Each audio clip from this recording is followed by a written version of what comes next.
What starts as a routine traffic stop quickly spirals into a nightmare no one saw coming. When officers detect a foul odor in a vehicle, they uncover a horrifying secret that leaves them physically ill and shaken to their core. But that's just the beginning. A shocking web of deception, power, and danger begins to unravel, revealing a twisted story where nothing is what it seems. Who is really pulling the strings? And what dark secret are they hiding?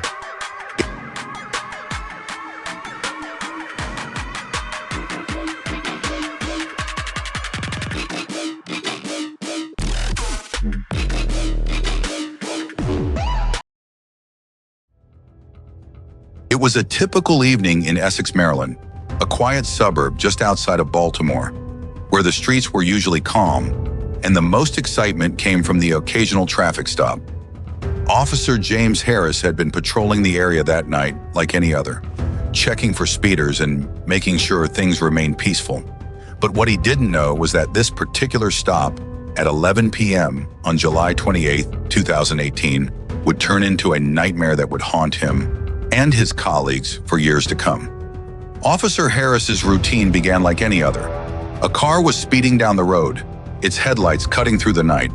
He pulled it over with practiced ease, stepping out of his cruiser and approaching the vehicle. The car was an old, beat-up sedan with tinted windows. Nothing seemed unusual at first. As he reached the driver's side window, he was greeted by a woman, her eyes bloodshot and clearly tired. "Good evening, ma'am. Do you know why I pulled you over?" Officer Harris asked, keeping his tone professional. The woman, her hands trembling slightly, fumbled for her license and registration. "I'm sorry, officer. I didn't realize how fast I was going. I've been driving all day." As she handed him the documents, Officer Harris couldn't help but notice the strange, almost suffocating smell wafting from the car. It wasn't just the typical smell of old cigarettes or fast food. It was worse. A pungent, sickly sweet odor that made his stomach churn. He stepped back, taking a breath, trying not to react. "Ma'am," he said, his voice firm but polite, "is there something in the car that smells like that? Something dead?" The woman's face went pale and she quickly turned away, fumbling with the door. "I don't know what you mean," she mumbled, but her voice cracked, betraying her nervousness. Officer Harris's instincts were on high alert now. He could feel something was wrong. The smell was overwhelming, and her reaction only heightened his suspicion. He wasn't sure what it was, but he knew he had to investigate further. Something wasn't right. "Listen," he said, "I'm going to need to search the vehicle." The woman hesitated but reluctantly nodded. As Officer Harris called for backup, he stepped back, allowing the woman to get out of the car. He noticed her walk slowly, her posture stiff, like she was trying to avoid looking at something in the car. It was then that he realized that this wasn't just a routine traffic stop. It was turning into something much darker. When backup arrived, Officer Harris instructed his fellow officers to start by checking the trunk. He could feel the tension in the air as they approached the vehicle with caution. "I'm going to need you to step aside," Officer Harris said, directing the woman to stand far away from the vehicle as the officers opened the trunk. But what they found inside wasn't what anyone expected. The trunk was filled with what appeared to be several large bags, tightly packed and covered in a thick, grimy layer of plastic. One officer pulled at the edge of a bag, and the smell hit him like a physical blow. "Jesus Christ," he muttered under his breath. The stench was unbearable now.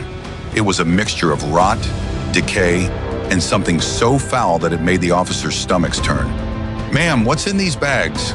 Officer Harris asked, his voice rising with concern. I don't know," the woman stuttered. "They're just old clothes, old blankets, nothing important." But the officers weren't buying it. The smell coming from those bags was not from dirty clothes. It was far worse. "Open it up all the way," Officer Harris ordered, pulling his gloves tighter as he reached for a knife. He wasn't sure what they were dealing with, but he knew they needed to see what was inside. He cut through the plastic, careful but quick. The woman began to panic, her eyes wide with fear. "No, please, you don't need to do that," she begged. But it was too late. The bag was already cut open, and the officers recoiled in horror. Inside, instead of clothes, there were layers of decaying flesh, human remains. The officers froze for a moment, the weight of what they were seeing sinking in. The car was filled with the remains of a person or multiple people. The stench was overpowering, the decay undeniable. "What the hell is this?" one officer gasped, his voice shaking. "Get her back," Officer Harris ordered. "Don't let her near the car." The woman's face was pale, her hands shaking as she backed away, her eyes darting to the ground. "I told you," she whispered, her voice barely audible. I didn't do it. I didn't." The discovery in the trunk wasn't the only shock. As the investigation continued, things got even more disturbing. Officers began pulling out more and more bags, each one filled with horrifying contents. More remains, more signs of foul play. In the meantime, the woman who identified herself as Nicole was arrested. She wasn't giving any answers. She was frantic, defensive, and kept repeating, "I didn't do it. You don't understand." The evidence was piling up, and yet Nicole remained silent on the origins of the remains in the trunk. The police couldn't understand. Who was this woman, and what was she hiding? What had happened to the people whose remains were now stuffed in plastic bags in the back of her car? The investigation into her background revealed that Nicole had been living in the car for months, bouncing between shelters and motels. But there were no other records on her, no family, no known connections. It was clear this was no ordinary crime. Whoever was behind it had gone to extreme lengths to cover their tracks. Nicole's story began to crumble as the days passed. The police searched her phone, finding disturbing images and messages hidden in encrypted folders. They weren't just pictures of people. Some of them were the victims. Others were planning. Nicole had been part of something much bigger, and now she was being pulled into the center of it. The question was, who else was involved?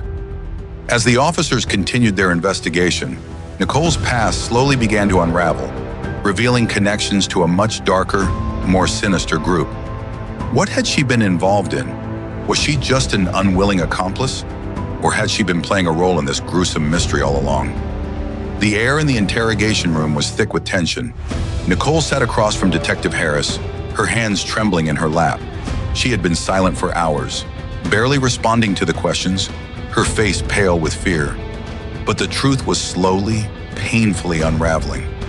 Every minute of silence was another second where the officer's suspicions grew. Detective Harris sat back in his chair, his eyes fixed on her. He had seen enough over the years to recognize when someone was hiding something, and Nicole was definitely hiding something. "I know you're scared," he said, his voice calm but firm. "But the more you resist, the worse it's going to get. We know you didn't just find those bodies in your car, Nicole. You've been part of something much darker, and I think you're finally realizing that." Nicole flinched, her eyes flicking to the door. I'm not a part of it. I swear," she stammered, her voice cracking. Detective Harris leaned forward. "The images on your phone, the encrypted messages, the dead bodies in your trunk, none of this makes sense unless you were involved. And the more you lie, the more it looks like you were more than just a bystander." Nicole's eyes filled with tears, her body shaking as if the weight of her guilt was physically crushing her. She opened her mouth as if to speak, but the words wouldn't come. "We can help you, Nicole," Harris continued, his tone softening. "But you have to help us understand. Who else was with you? Who else is behind this?" Nicole finally broke, her eyes filled with a mixture of dread and resignation. I didn't want to be part of it," she whispered. "But I didn't have a choice. They told me I had to. They said if I didn't, they'd come after my son. I didn't know what to do. I thought if I went along, maybe they'd leave us alone." Detective Harris sat still, trying to process her words. This was something far more complicated than just a random crime. There was a bigger, darker force at play, something that went beyond just one woman's desperation. "Who are they, Nicole?" Harris pressed. "Who are you working with?"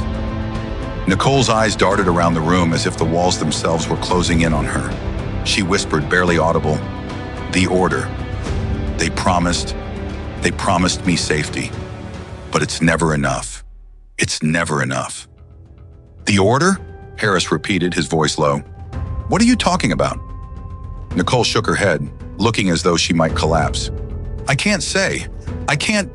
He'll kill me. He'll kill my son." She whispered the name. "Victor." "Victor?" Harris asked, leaning in.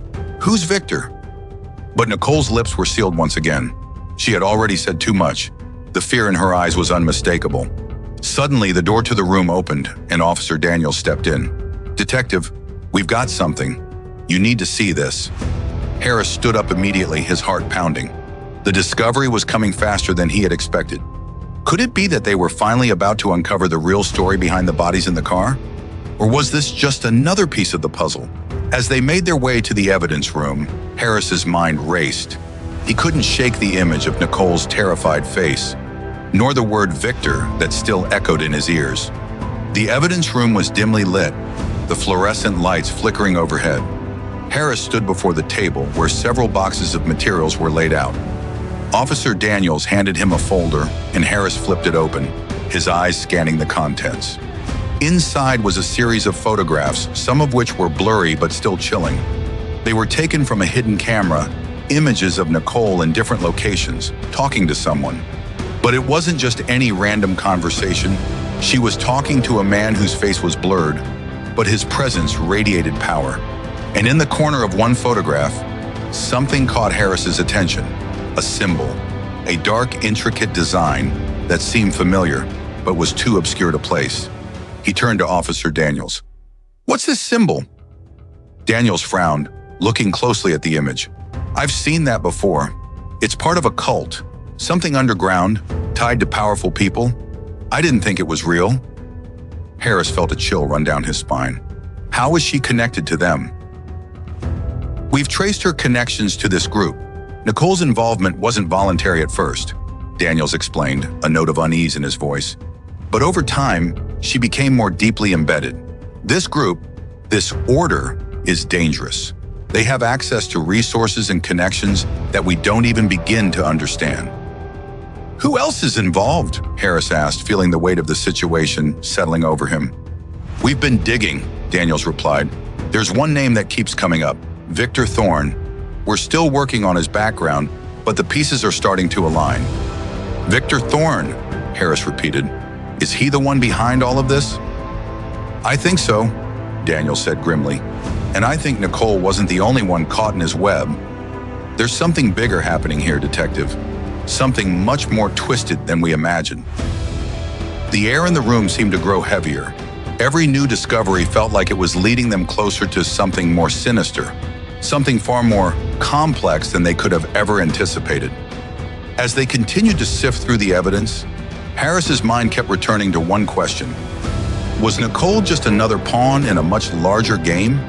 Or had she become something worse, an active participant in a deadly conspiracy?